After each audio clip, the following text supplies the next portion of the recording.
We do not want innocent civilians being afraid of coming to the center of the capital for fear of any kind of mugging. So we appreciate that. And I want to thank you for the cooperation between us and yourselves.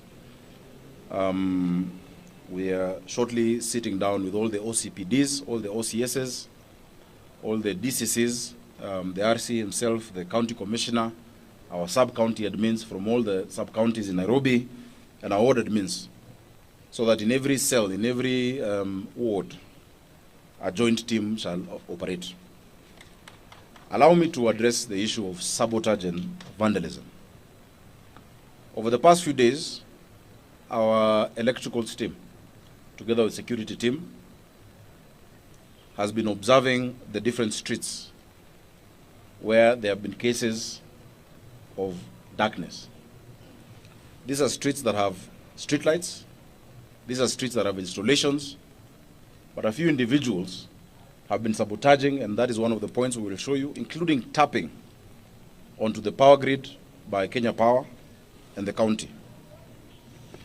We want to tell Nairobians and the people of, those who come to the CBD, that there is a number through which we can report such incidences. Because it is very deliberate to create darkness where the county has provided lighting through your money, so that in the cover of that darkness, people are attacked. And there are various sections that we've seen that happening. In fact, in some instances, we've had public officers attacked when they come to address that issue. Vandalism of public infrastructure is criminal. I want to assure our people that as security agencies, we are on top of things. And what we are doing now, and what we shall be doing with the county, city of Nairobi, is that we want to tighten a bit on the aspect. St. George's Girls' School in Nairobi has been temporarily closed indefinitely following violent unrest between students and teachers on Sunday night. The disturbances, which involved more than 1,800 students, began at around 3:30 a.m. after reports emerged of a confrontation between a Form 3 student and a teacher. The student reportedly sustained bruises and injuries during the incident. The alleged assault sparked protests, with students demolishing the school's main gate and marching out onto Dennis Prit Road. Authorities intervened, with police escorting the students back into the school compound for safety and to facilitate ongoing investigations. School administrators have confirmed that investigations into the arrest are ongoing, and the reopening date remains uncertain as authorities seek to restore order and ensure the safety of both staff and students. When you come across a situation of this kind, it is customary to close the school for a short while. However, those that wish to remain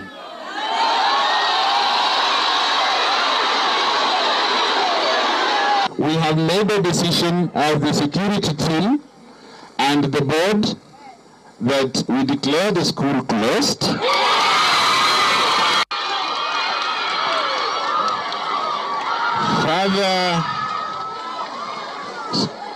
Further communication will follow. What exactly happened yesterday night? Investigations are ongoing. What are the preliminary information that we are doing investigations? On what? On what transpired. Yeah? Kindly tell us what transpired. We are doing investigations, surely. A family in Maimahiu, Naivasha is seeking justice following the mysterious deaths of their 29-year-old daughter Naomi Wangare and her lover. The bodies were discovered at Nairobi City Mortuary under circumstances that have raised concerns about a possible love affair gone wrong. According to family members, Naomi had been missing for 2 weeks after a night out at a local pub with her lover and an unidentified individual. The tragic discovery has left relatives and the community shocked, with calls for a thorough investigation into the events leading up to the deaths. hiyo laiti ya mtoto wangu ipatikane, asipotee hivyo. Ndio hakuwa naimba, alikuwa tu anatafutia watoto wake. Tumezunguka mamochari, sasa jana ndio tumefanikiwa na nikapata mtoto wangu ambaye ako City mochari akiwa amekatakatwa, alafu anawekwa kwa barabara, ndio tuseme ni isemekane labda ni gari. Tulipoenda pale City mochari, tuliona mwili uliletwa 24th, the following day on Sunday. Alafu simu inaashwa 26th on Tuesday saa 4 za usiku. Kwani mtu mwenye amekufa anaweza asha hiyo simu? Embu Senator Alexander Mundigi has called on residents of Mbeere North to uphold peace as the constituency prepares for its upcoming by-election. Speaking to the media, Senator Mundigi urged voters to elect a leader who reflects the community's priorities and development agenda. He emphasized that maintaining peace and harmony during and after the elections is crucial for the stability and progress of the region. Kuko na vyama mingi katika Mbeere North.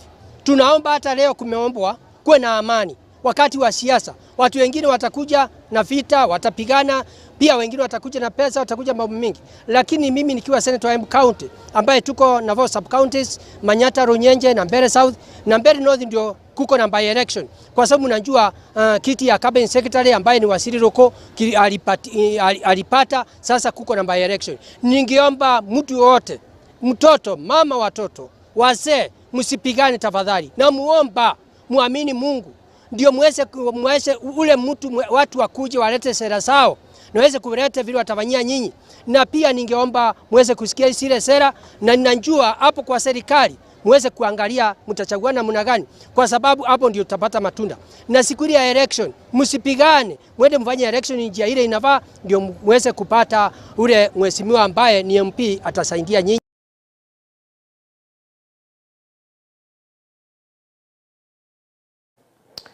Tension is brewing in Mount Elgon constituency, Bungoma County, after elders from the Sabaot community demanded the removal of a Mukuyu fig tree located within Toroso Primary School, citing safety and cultural concerns.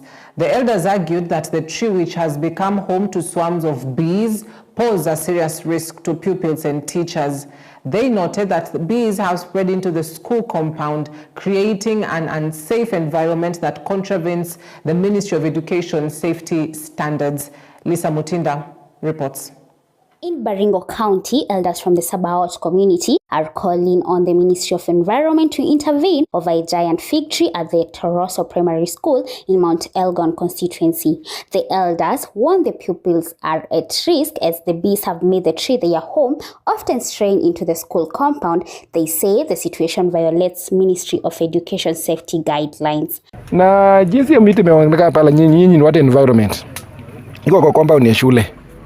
Watoto wanachezea hapo. Nyuki iko hapo juu.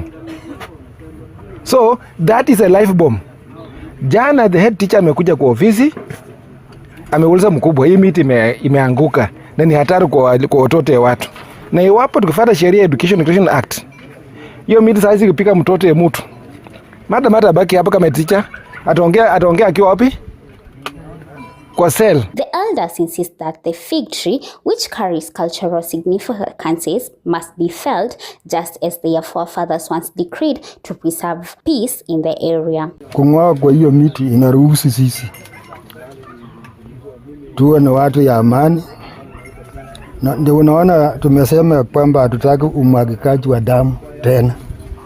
Wacha ikome ile ya 1892 sikakuja tungefanya 1992 ikakataliwa, ndio tukamwaga tena damu. They caution that keeping the tree standing could endanger lives unless traditional rituals are performed before its removal. Laana ya pili kwa hiyo miti, au utaenda pale na panga wakati tu hiyo miti utakata miti yoyote.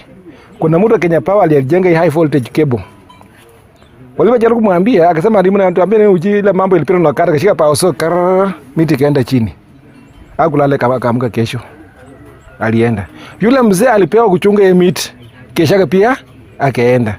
So tunapoongea hivi ile miti imeanguka, branch imeanguka hapo chini, mtu ataenda kate kwa on his own risk. I'm on her own risk. For now, the Sabaot leaders want urgent action from the authorities before the tree becomes a greater danger to both pupils and residents. Hii ni kitu culture ambayo tumewajia na wase 100 years or even more than 200 years kwamba ingolewe. Reporting from EBN TV, I'm Lisa Mutinda. ICT Principal Secretary John Tanui has assured Kenyan content creators of government backing to nurture their talent and creativity, describing recent digital developments as key opportunities for growth. Speaking during a meeting with content creators, Tanui held the monetization of Meta platforms in Kenya as a game changer that could significantly enhance earnings for local digital entrepreneurs. He emphasized the government's commitment to supporting small and medium-sized enterprises, SMEs, and helping them focus on niche areas capable of attracting tourism and investment. This morning we've had the opportunity to engage Kenya's digital content creators. They requested to meet us at the ministry, the Ministry of Information, Communication and Digital Economy, and to discuss the progress they've made since monetization was enabled in Kenya. We are very happy to have Meta country representative, Mercy Ndekwa, to join us with our team so that we can listen to the digital content creators in Kenya and to be able to respond to some of the issues they have. First, they are very grateful that through the support of our president, the leadership of our ministry, we were able to unlock monetization in Kenya with the support of Meta. We've also been able to see monetization in other platforms like YouTube and also utilizing the other platforms for various uses. This is an initiative that will continue to support so that we unlock all the possible opportunities in the digital space. As the Bona PS has said, we are very grateful for the collaboration with the government of Kenya in seeing how we can support the creative economy, and particularly in terms of ensuring that we support good kind of content that promotes good uses of our platforms, but also ensures safety of those who consume that content and also the safety of the creatives. So my name is David Oyando, popularly known as Kendrick Mulamwa, the cutest Kenyan, former husband. Yo, that's for the books. Okay, we have had a very productive meeting today morning with the PS, ICT and digital economy together with the Meta team. And as creatives, we have had our chance to, air our grievances and give out our opinions on how to make the digital economy better, on how we can improve on our earnings and create a streamlined mode of payment from the Meta team and other digital platforms. Lakini sasa tumebambika ati manze gava ilifanya kweli, ikaenda ikafikia Meta, wakasema ni aje ama yutu wenye wanafanya mboka hapa ya content creation online tunaweza waempower. Kitambo manze mboka yetu msee hakuwa anajua ati ni mboka ati msee anaweza tegemea unacheki, lakini sasa najua ni mboka yenyewe. Hadi mayutu mtani watakuwa naambiana ama msee akicheki mjunior wake ameanza ku create content hivi kidogo anamwambia fuata hiyo line juu ni mboka unacheki. Manze mimi nabambika, mimi nashukuru on behalf of mayutu wote wa Eastlando bana. Mimi nashukuru manze gava, nashukuru ministry, nashukuru Meta kwa kutupatia hiyo opportunity bana.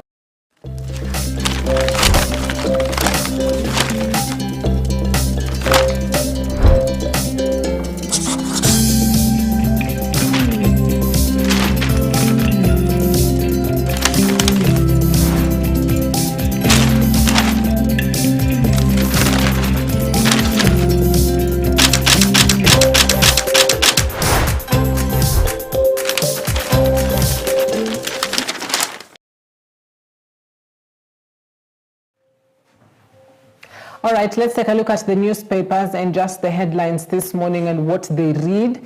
I'll begin with the Standard newspaper. Lavish Addis flight. Wasteful. Had President William Ruto chosen to fly to Addis Ababa using Kenya Airways, his round-trip ticket would have cost the taxpayer just 179,000 Kenyan shillings. Even with a delegation of up to 10 aides, the total bill would have remained under 1.8 million shillings. Instead, The president opted once again for a luxurious private jet, the kind typically used by tech billionaires, racking up over 12 million shillings in charter costs for a 4-hour round trip. This comes as the country borrows 3.3 billion shillings daily, and the control of budget raises red flags over rising state house travel expenses. At a time when millions of Kenyans are struggling to put food on the table, such extravagance marks of tone-deaf wastefulness. Now, this is not the first time that the head of state is on the spot over traveling lavishly.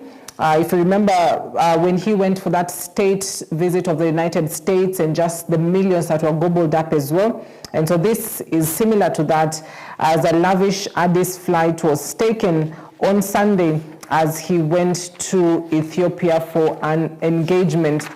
And so the Standard has painted a picture of that particular trip and just the jet that was used. On top of the page, it's right there, quite luxurious, very classy, one that you'd often see with billionaires, tech billionaires as well as on the page 8 of the Standard this morning, where they have shown as well much more on the interior part of it. So the hustler cruises into Addis Ababa in style aboard a lavish 1.4 billion shillings jet.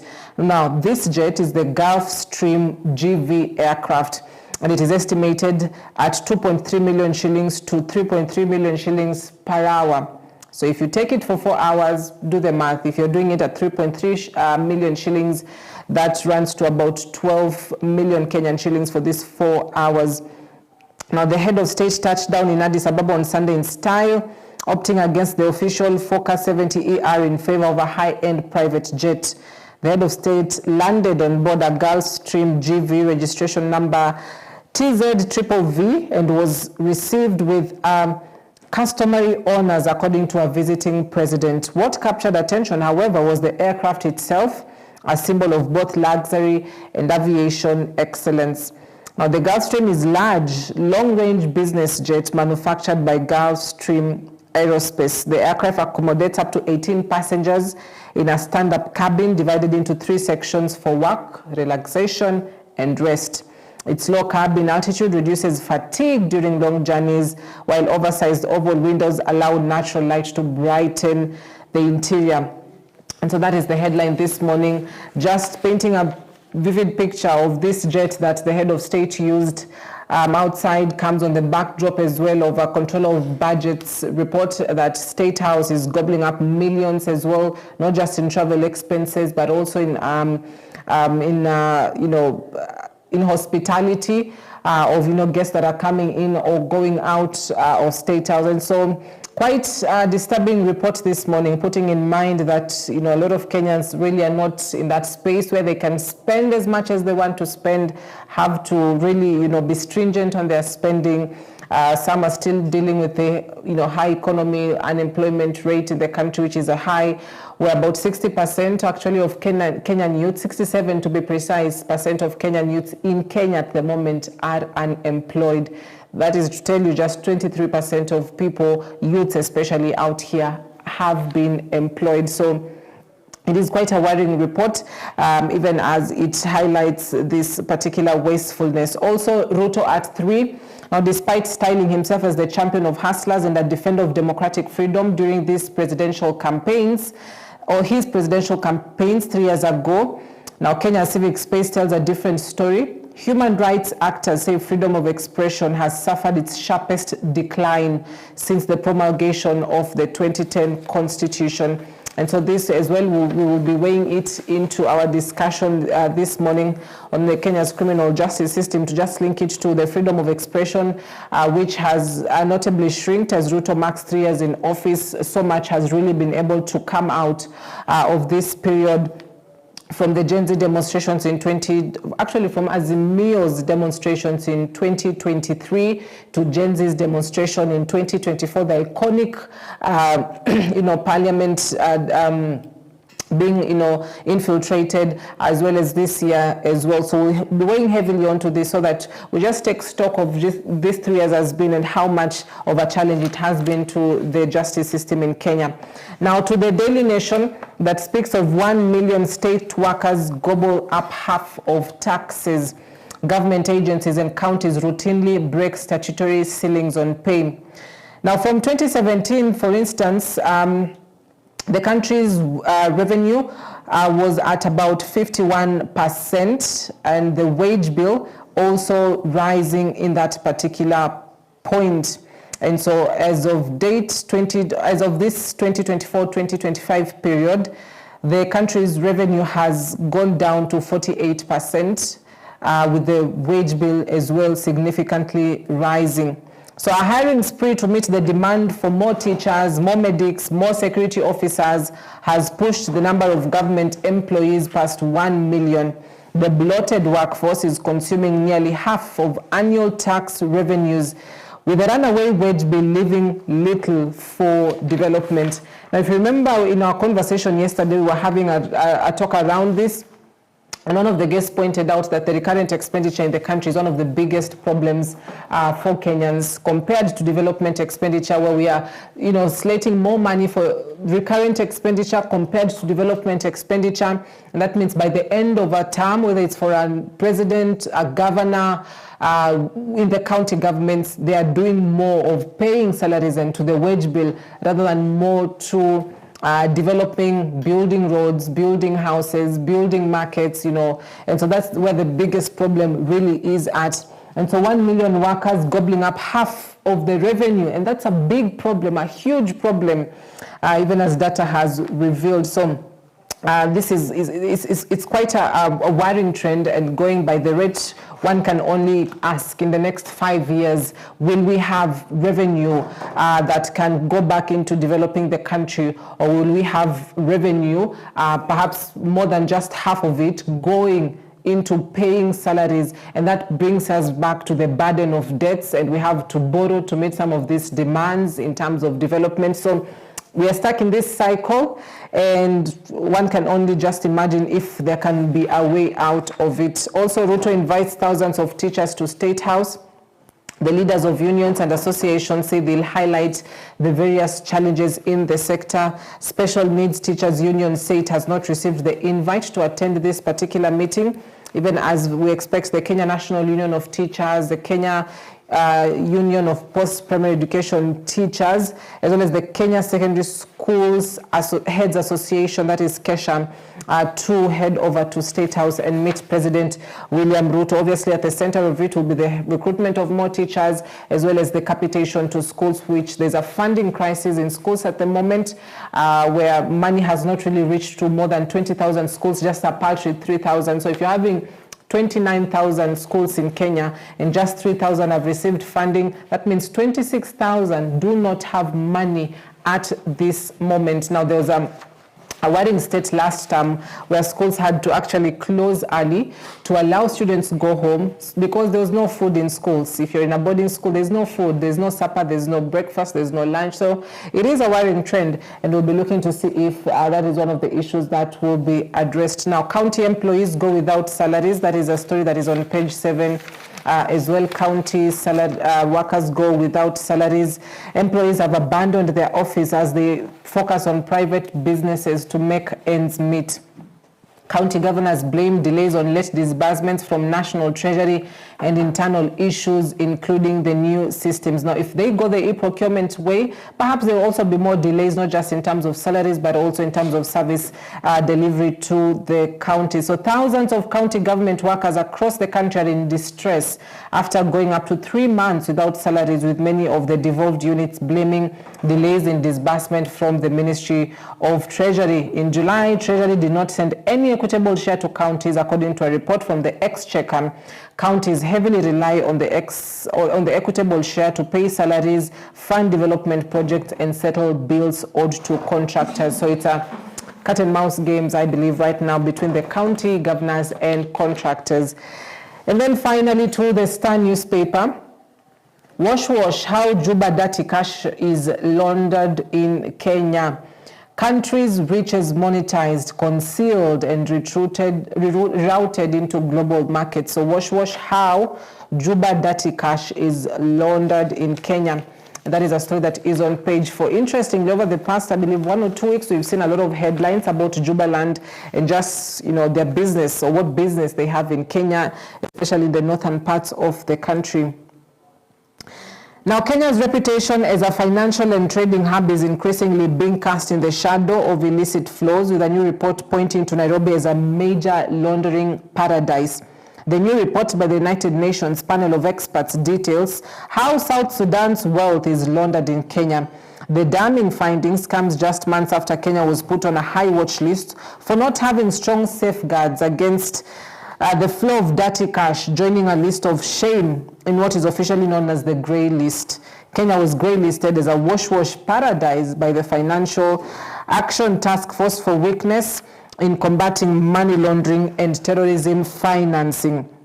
According to the UN report, South Sudan's natural wealth, gold, oil, timber, and charcoal, is being siphoned through Kenya, enriching elites and criminal networks while starving the war-torn country that badly needs revenue. So Kenya yet again finds itself at the spotlight of allowing money to be laundered and illegal businesses in the country, with or without, could be the knowledge of police forces, but that is something that has also been highlighted.